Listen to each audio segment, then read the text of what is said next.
Good morning, Cleveland County.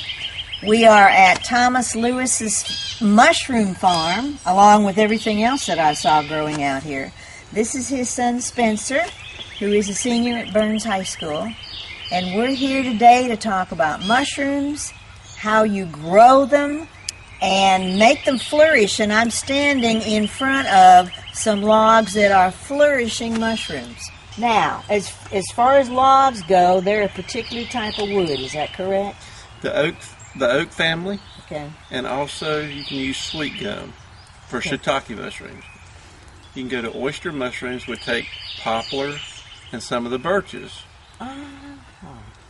So right now all we have is shiitake logs. Our oyster logs have expired and we've not re-inoculated any logs. Okay. But most of these logs are about 4 to 5 years old. But they're still producing good mushrooms. And by 4 to 5 years old, that means they were cut down 4 or 5 years ago. Is that correct? Cut down, inoculated, stacked, and they've been fruiting for 4 to 5 years now.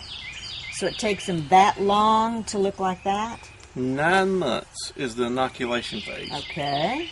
And then after that, it's soaking, standing them up, watering them, and they'll produce mushrooms about every 8 weeks. Okay. Almost as good as a chicken. Almost. How would you begin to get ready to inoculate a piece of wood? All right. Number 1, the tree has to be dormant when you cut it, either late in the winter or early spring before the sap rises in the tree. Okay. Is when you want to cut the tree, because that log has the most nutritious in it at that time. And that's what your mushrooms are going to grow off of for the next 5 years. This is just a drill bit with a collar on it, because what you buy are these plugs. That's what I started with, was plugs. Okay. You're going to drill the hole. Plugs are the same depth. Okay. Drive these into your log, and you do it in a diamond pattern all the way around the log. Diamond as this? Yeah, you'll put one every 6 inches, then rotate the log and put one in every 4 inches around the log until you cover the whole log. Okay. Okay. And then you're going to cap every hole and every plug with wax, a food grade wax. We use paraffin. Okay. And then after that, you're going to stack your logs for approximately 9 months. And after 9 months, the inoculation phase will have ran through the log, and the mushrooms will have colonized the whole log. And then it's time to start producing mushrooms. Okay. Then we do what we call a force fruit, or you can have a natural fruit. Natural fruit will occur twice a year, usually spring and fall. We do a force fruit for the markets, where we can have them more for the people. And we soak the log every 8 weeks in cold well water. Okay. After that soaking of 24 hours, we take and put them back on the cable. And about 12 days later, we'll have full-grown mushrooms. Gracious sakes. Mushrooms do need to stay in the shade, because if they dry out before they grow all the way, they're going to dry up and fall off the log. Okay. So we put up a 6-foot-high fence on the north side to keep the north wind from drying out as quick. Okay. Also, if you'll notice over here on the far side, on the east, we have a big shade cloth. And we'll take it in the summer and late fall when the leaves fall off. We'll pull that over the top of the logs to put them underneath shade to keep the sun off of them. Okay. They do take a little bit of sun, but a little bit of sun is not going to hurt them. We just don't want them to get too much sun for it doesn't dry the mushroom out. Okay. Well, Spencer, right there's a knife. Can you clean this log here for us?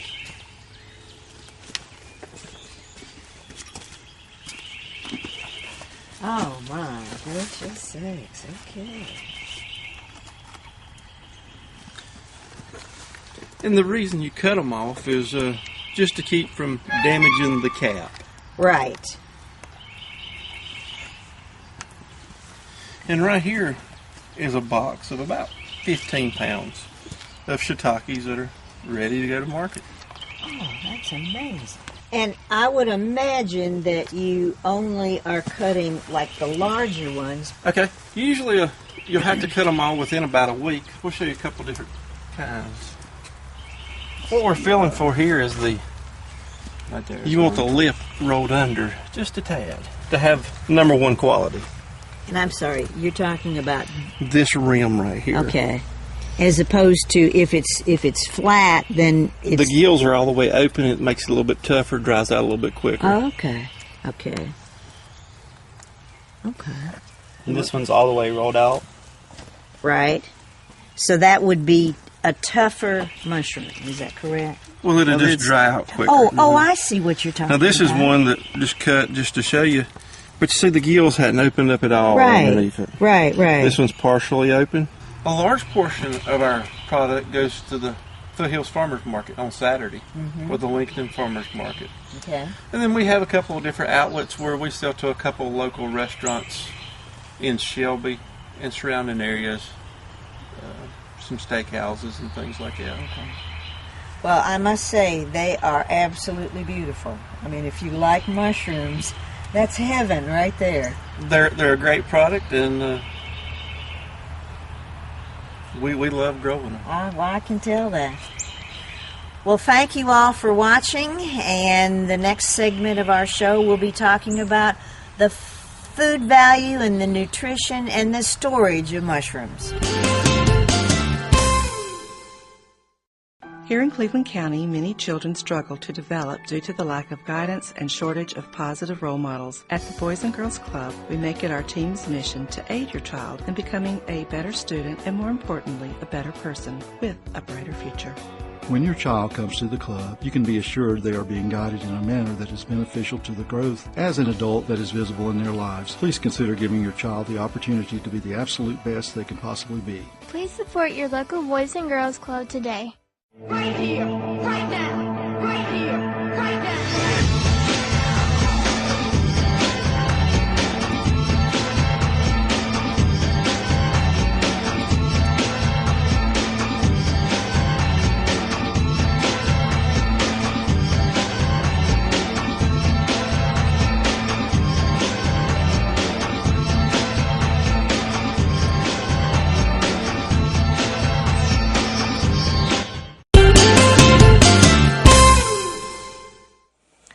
Welcome back, Cleveland County.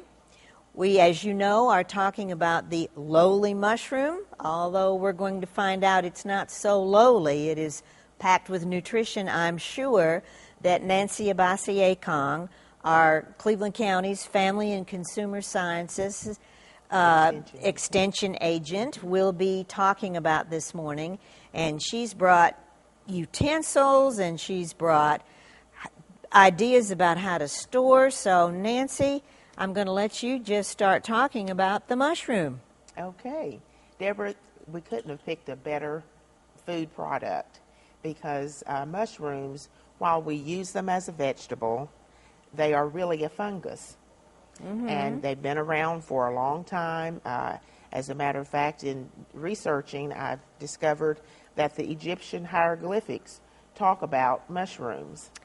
Well, While they're relatively new in the 19th century for us here in the United States, but they've really taken hold, and now we have common mushrooms as well as more gourmet types of mushrooms that are available to us. But the type of mushrooms that we most often see at the grocery store, of course, are the white, just the button mushrooms. They can be small, or there is a jumbo size of that as well. okay. And you may find them packaged like this, just in a shell, so that you'll have an amount of mushrooms. But do take a look, because mushrooms do deteriorate even at Over the grocery time, store over certainly. time. Shelf life would be about 5 to 7 days. Okay. But still look carefully. You often see sliced or chopped mushrooms also at the grocery store. But again, just watch to be sure that no decay has already started on those products. But I know there's some other ways that are proper storing and that are not good. So if you want to talk about that. Yes. When you're at the grocery, you may, and at the farmer's market, you'll find mushrooms often loose, and you will be offered a plastic bag, usually to put your produce in, which is fine for carrying it home. Mm-hmm. But when you get it home, again, because mushrooms will need air, you'll want to transfer them from this plastic bag and put them in just a paper bag. So if you have some lunch bags, just put your mushrooms in the bag. Do not wash them until you're ready to use them. Mushrooms do not freeze well. You know, sometimes we can extend the life of something by freezing, like we talked about with the tomatoes and the greens and so forth. That is not the case with mushrooms. However, you can saute them or go ahead and cook them. Oh, good. And then freeze them. Good idea. And as a cooked product, you'll have about 2 months to use that product. So, of course, you would seal that in a freezer bag or freezer airtight container. Always label it. Why do we eat mushrooms? Oh, they have a lot to offer.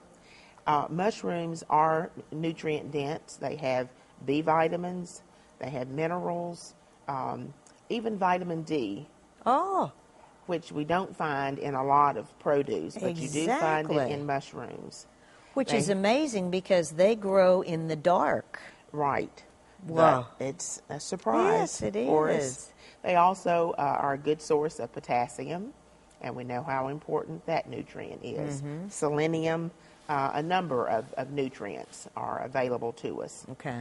They're also low in calorie, fat-free, so they make a good choice. You can eat them raw. You can eat them broiled, microwaved, sautéed, roasted, grilled, just a variety of ways. Well, Nancy, thank you. You've made me hungry already. We both are. But I want to assure everybody that you need to buy mushrooms either from the grocery store or from the farmer's market. When we started in January of 2004, I don't think any of us thought it would last 11 years. I think what's made it last is the difference in personalities. People have to learn something that they don't necessarily read in a local paper, especially about local politics. And to some degree, it has to be entertaining. I think that's probably what Dean and I have done the most of, is help make it entertaining from time to time. You know, I think the really good thing that's made it fun for me is getting to know people with different political views. Well, I dropped out of high school because I was pregnant and I thought I knew everything. And now I realized I didn't. I wasn't comfortable mainly with me. And I decided to come back. I like the teachers. They're really nice. Well, I'm trying to get all my credits, and it will probably take me 9 months to a year. But I'll get it. The Learning Center, located on the campus of Cleveland Community College. Enroll now.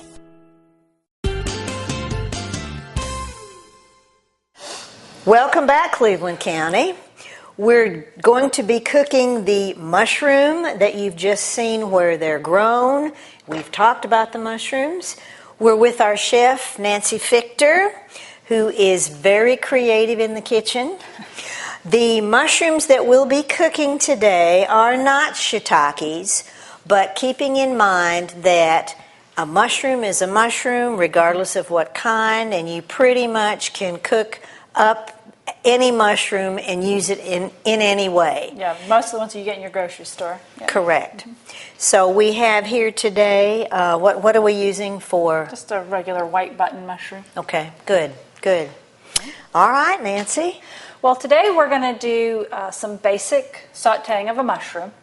But I'm also I'm going to start with the other recipe, which is using a chimichurri sauce, which is essentially originated in Argentina, and it's a green sauce, and it's commonly paired with grilled meats. But it has a lot of applications because it's basically fresh herbs, olive oil, and vinegar, and a little bit of spice. And those mushrooms will actually be marinated anywhere from 2 to 24 hours, depending on what kind of time you have and what kind of consistency you have. I remember when I grew up, I loved marinated mushrooms. So that's what I'm going to start with at the start. But first I'm going to show you how to clean a mushroom, because you can get mushroom brushes, Yes, because yes, it has I've seen those. has an abrasion to it. Yes. But you can also just use a regular towel. That's what I use because it has a bit of an abrasion on it. Because you typically do not want to wash your mushrooms with water because they're like little sponges. Right. But if you do, because I've been known to do that, I mean, depending on how dirty the mushroom is or how much time I have, I'll just throw them under the water. But be aware that when you start to cook them, that water plus the natural moisture in the mushroom is going to come out. So you may have a longer cooking time, you may have softer mushrooms. So what you do is you take your cloth or your brush and you just wipe off all that dirt on your mushroom. Now, I like keeping the stems, but they can be very woody. So typically what you'll find is that they'll just pinch it right off, and you can actually use this in a lot of other cooking applications, you know, especially if you chop it. It gets has a meatier texture. So if you're a vegetarian, it's very common to see mushrooms in that because it tends to be heartier. Again, just brush that off, brush that dirt off. So we are not going to be using the stems in today your we're not recipe. going to use, no. You can though. You can. Okay, good.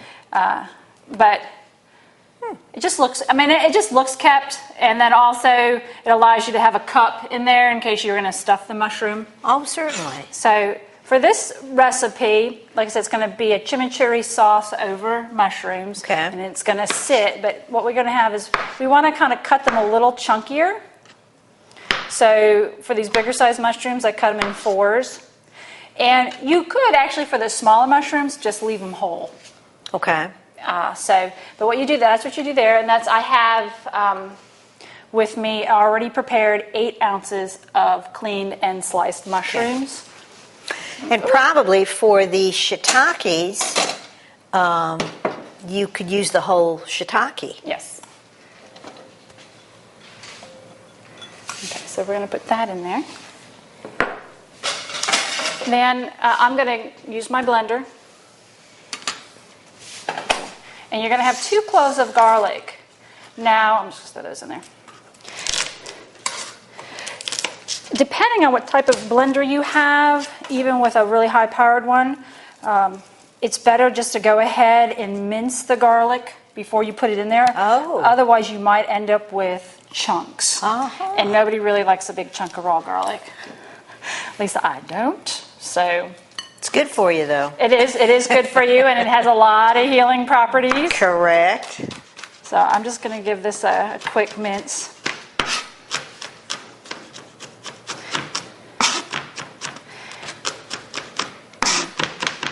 And it's funny. Mushrooms, I was also, again, looking up some information about them, and they were prized by the Egyptian pharaohs for their flavor. And it was basically decreed by the pharaohs that no commoner was allowed to eat a mushroom. So that I'm wondering where in Egypt they grew them. Maybe in the pyramids. I don't know. Because I would think mushrooms have to grow in like semi-darkness. Or traded somehow. Exactly. Oh, sure. They probably were dried somewhere and brought in. And I don't think it's any surprise that a lot of other cultures see mushrooms as having magical powers or giving somebody magical powers. So, and then what you want to do is you want to take traditionally parsley, a flat leaf parsley. You can use the curly leaf parsley, but it's a much tougher parsley. So beware that you're probably going to have to chop it more or leave it to marinate more. And then this recipe, I also combined it with some cilantro, but you can use any combination. I mean, anything that you've got in your garden would be really nice. And then also some oregano. Now, this is fresh oregano. I did not have really enough of it, so you can use dried oregano. Just be aware that it's not going to have as strong a flavor, but you also don't need to use as much. So if you have... With the fresh, you're saying? With the dry. So if you call for a tablespoon of fresh, you only use about a third of that very of the dry. Very good. Very good. I'm going to take some of the parsley. You need about 1/4 cup each. You want to get all those stems off. You don't want all that tough. So And I just love fresh herbs, and they're so abundant, and they're so easy to grow in your garden or on your windowsill. You want to make sure you pack it in really good. This is a 1/4 cup. Or in a pot, somewhere on your patio or in your kitchen. That's right. Okay, so I'm going to get that in there. And then I'm a big fan of cilantro, so I am going to use some of the cilantro. And it's a much softer leaf. And it has such a wonderful flavor and smell to it. And yeah. I don't think you could go wrong with cilantro.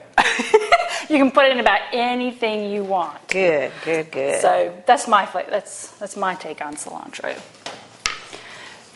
So I'm only going to use about a teaspoon of this oregano. This is so we have in the blender, we have our flat leaf parsley, and we have our cilantro and a little bit of oregano. That's right. And the crushed garlic. Oh, and that's correct, crushed garlic. And then you're going to want to put a tablespoon and a half of red wine vinegar. And again, you can use other flavored vinegars. I mean, but because you've got all of those herbs already, I would suggest not using an herbal vinegar. But you can use white. You can use white wine. Okay. You can use apple cider. And then, a shot of chili sauce, garlic chili sauce. You can also just use red pepper flakes in it. And then you want to finish it off with anywhere from a half to 2/3 of olive oil.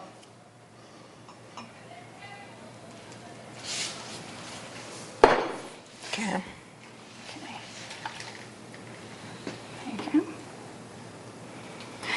I mean, I would suggest using a nice quality olive oil just for the flavor itself, and especially if you have a higher quality olive oil, you can actually cut it down with some other neutral flavored oils to make it last longer, because some of the higher ones are more expensive. And then you just want to give this a whirl.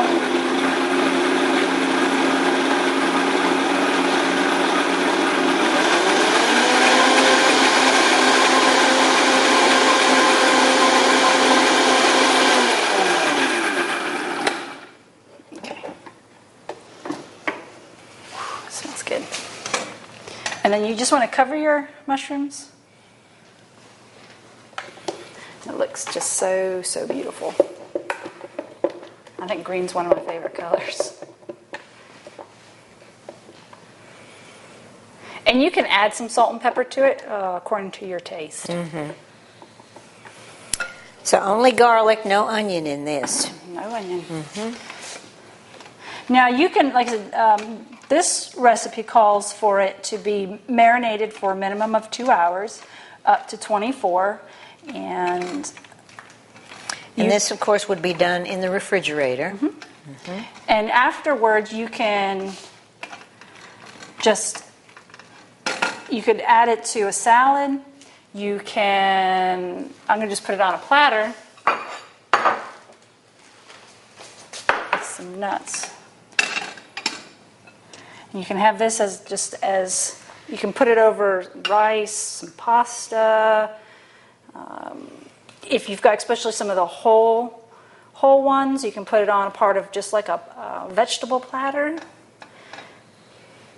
And then if you want or not, you can put some nuts on it. Those are walnuts? These are walnuts, yes. But any nut will do. So. Oh, beautiful. And that's also, this sauce is also good to saute them in as well. Oh, really? So it just adds more flavor. The nice thing about mushrooms is they just suck up all the flavor that you've got for them. They're little sponges. So second of all, we're going to saute some mushrooms. I'm just going to turn on to about medium heat. Now, mushrooms can be roasted, they can be grilled. I would suggest if you're going to grill them, put them on a skewer. Okay. Maybe with some other vegetables or some meat, or if you have a special pan that you can put in your grill, because obviously you don't want the mushrooms falling through the grill. Sure. So almost like a metal mesh bag or container. Yeah, I mean, and they make them specifically for grilling. You also can, like I said, roast them in a roasting pan. I'm a big proponent of roasting because you can just stick it in the oven and forget about it. So, but we're going to let that heat up. We have another about 8 ounces of mushrooms. And again, this could be any type of mushroom. Yes. Yes. Okay. And for these, all I'm going to do is add some nice olive oil, salt, and some pepper. Okay. But what goes really well with it also is some garlic. You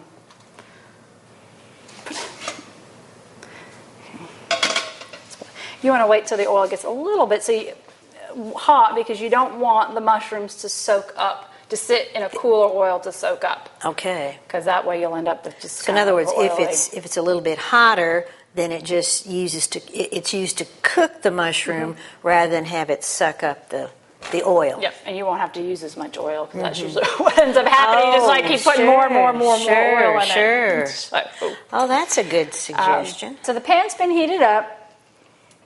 You may or may not be able to hear or see the sizzle, but you may be able to see some of the smoke, so that there is a reaction there. So we know it's hot enough to cook, but too hot to be absorbed. That's right. Okay. And then I'm just going to go ahead and hopefully I put enough oil in there anyway, and then I'm just going to salt it right in the pan. Now that also helps to bring out some of the moisture. The salt. And really, I mean, if you've got a quality product, all you need is a little bit of flavor enhancer, like salt or sugar. Those are usually big flavor enhancers. And so you'll find with this recipe, as it sits overnight, that they just soak up all of that really good flavor. Oh, wonderful! Yes. So I find that recipe tastes better a day later. Okay. So, but a little more moisture. Sometimes you've just got to be patient. Let the moisture come out. Certainly. And then we would just serve these right out of the pan, correct? Yeah, you can serve these right in the pan. You can add them to any of your favorite, again, pasta, rice, salad. That's what we usually do. We do salad with them. Or just a pile of nice sauteed mushrooms. Right. As a side vegetable. And I think they're kind of overlooked for that. Really, and I don't think many people think of mushrooms as just a basic side. And they're good mixed with a lot of things. So you can start to see the moisture forming on that mushroom. So I won't need necessarily to add any more oil. No, I mean, if I were patient enough at this point, I would not have added any oil. So now, and at this point, it's going to be a matter of how you like them. Like, you can overcook them to get them much softer. You can have them a little more crunchy. So the cook is the determiner on this. Yeah, I know what your audience is. So, all right. I think it just depends. But yeah, so that's how you basically sauteed mushrooms, and they're just a very awesome vegetable. And that's wonderful.